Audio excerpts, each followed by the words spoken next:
Hey guys, this is Gabriela and welcome to today's lesson. So today we're going to learn how to use the verb to look in Spanish. So I know sometimes we can confuse a little bit this verb with the verb to see, but today we're gonna learn how to use this verb in specific situations. So before we get started, don't forget to subscribe to my channel and to follow me on Instagram for more Spanish content. Alright, let's begin. To look in Spanish is mirar. And what is the actual definition for this? It's the action to use the sense of your sight consciously to observe something or someone. So let's see two ways to use the verb mirar. The first one is to pay attention. And it makes sense because the verb mirar is used to see something consciously. So we use the verb mirar when we want to call someone's attention or when we want someone to pay attention to something.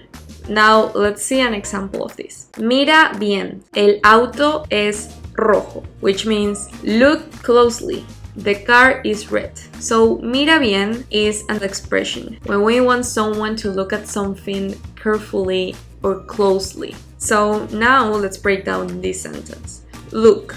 As we know now, it's mira. This is actually conjugated in the subjunctive present. It's not infinitive form because the infinitive form would has an R at the end. So this is already conjugated. And why are we using the subjunctive present in this specific sentence? Because what we are doing is requesting a person to look carefully. And every time you make a request, you know that you will have to use the subjunctive. Alright, so now closely literally means carefully. Now in Spanish we would say bien, which usually means good. Like when we say I am good, I'm okay, it means estoy bien. But in this case, when we put together both words, mira bien, it would mean look closely, carefully, pay attention. So this is a whole expression. You shouldn't look at the definition of each of these words individually, but as a whole. So, mira bien, look closely. Now, let's keep going. How would you say the car in Spanish? El auto. And how would you say is red? It would be es rojo. Now, how do we say the whole sentence? Look closely, the car is red.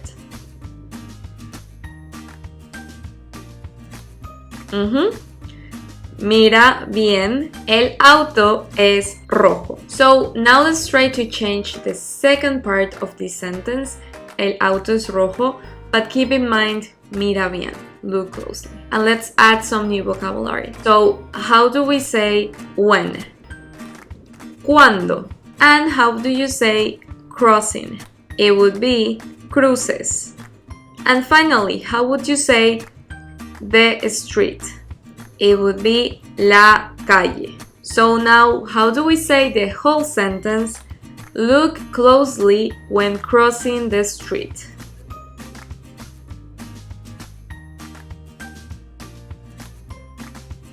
Awesome. Mira bien cuando cruces la calle.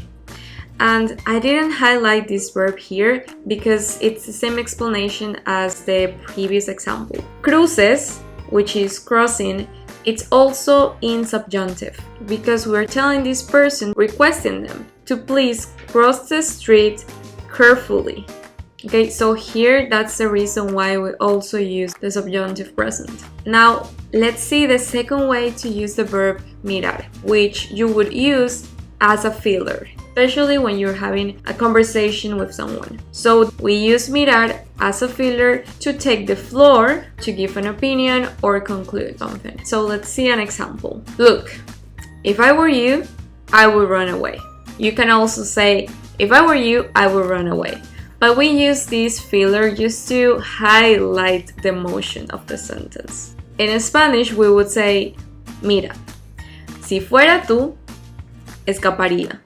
Something to keep in mind about this is that this is not exactly a request, but you're giving an advice to someone to run away. So we are referring here to a hypothetical situation. It's a conditional. If I were you, I would run away. So because of this verb is going to be in the present subjunctive. So just keep that in mind. Now let's break down this sentence. How do we say look in Spanish? It would be mira. Now, how do we say if I were you? Si fuera tú. And finally, how do we say I would run away? It's just one word. Correría. How would you say the whole sentence? Look, if I were you, I would run away.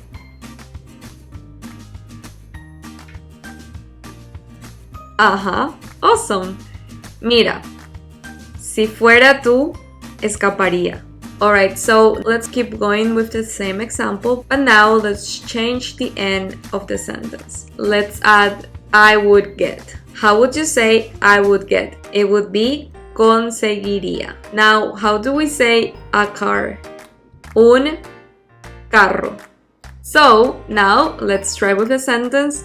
Look, if I were you, I would get a car. How do you think you would say that in Spanish?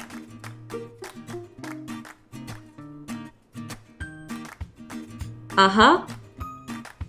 Awesome. Mira, si fuera tú, conseguiría un carro. That was great, guys. Thank you so much for watching. I hope you liked this video. Let me know if you have any questions, and please don't forget to subscribe to my channel and follow me on Instagram for more Spanish content. Don't miss out, and see you soon.